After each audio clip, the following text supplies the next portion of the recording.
Yung adlaw mao kana ang lugar sa Samal nga kanipaan.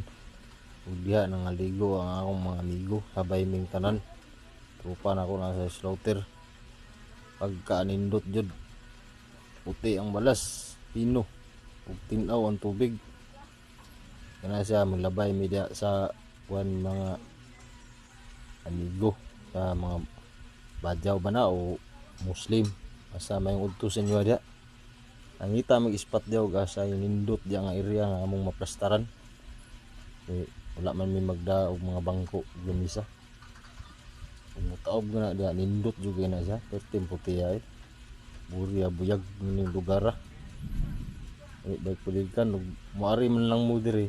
Ay pambot nga pagkaon, wala ang entrance ri 40 lo 90 pesos.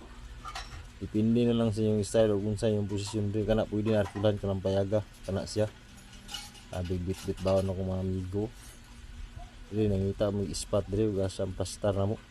Kay mga anay punto jud sa mga alas 11 sa takda sa udto. Puti inita pero di juga magmahay makatamag kasi ng balas diri kay perte kapino puti. Nindot. O nang Samal yaw. Nag-atbang atong ano sa Davao. Samal.